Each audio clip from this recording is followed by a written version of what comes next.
And here we go with yet again another challenge round.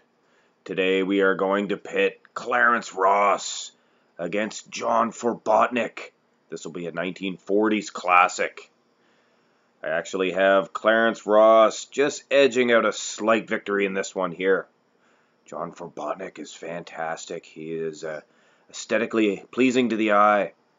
But I believe Clarence is just that much bigger. But don't kid yourself, this is going to be a close one.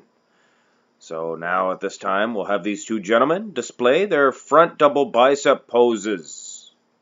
Both men look fantastic, in particular for a 1940s bodybuilder. But we have John Farbotnik edging out a victory here. I will say Clarence has the edge as far as the legs are concerned. Clarence Ross has one fantastic set of wheels, one of the best for his time, but then you look over at John Farbotnik, look at the arms, look at the guns, and this is a front double bicep after all, so we're going to award the point to him. So she's all tied up, heading into this, the front lat spread. And wowzers, does John Farbotnik have one fantastic front lat spread. I mean, don't get me wrong, Clarence Ross is quite conditioned here. This must be Mr. America, I think it says there. Anyway, look at the conditioning of John Farbotnik, for that matter. But you look at the lat spread, he's really filled out.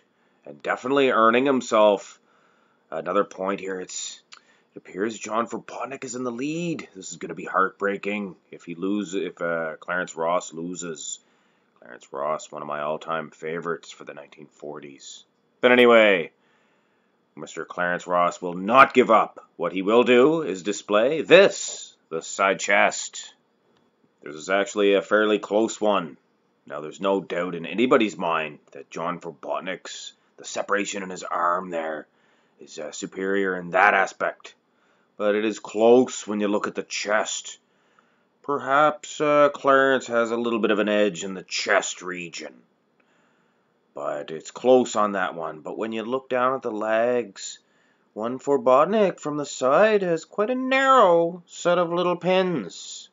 And Clarence Ross has one massive set of thighs, as well as the hamstrings here, exposing the weakness of one John Farbotnik. But anyway, Clarence Ross jumps back on the winning ways. So now, this time, we'll have a look at this side tricep time.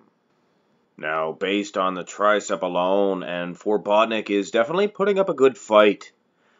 But it is not about that. When you look at the rest of the physique, you can see that John Farbotnik is nowhere near as thick as one Clarence Ross. And then the little pins, once again, are exposed from the side here. Look at how thick Clarence Ross is in the chest here, and small, his little tiny waist. Looks fantastic, very aesthetically pleasing.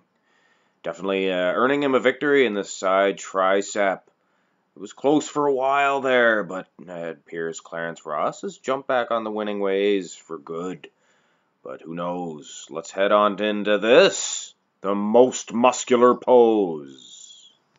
Farbotnik will be taking a loss in this one, and this is no doubt in anybody's mind that knows anything about bodybuilding.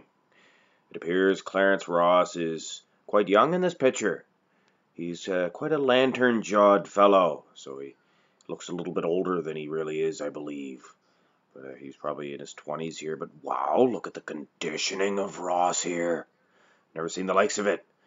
But we're going to end this competition now, because there's just no way that Mr. Farbotnik can come out of the deficit that he's in. But he did put up one heck of a fight against one of the all-time greats from the 1940s. But anyway, here is your winner of this challenge round, Clarence Ross.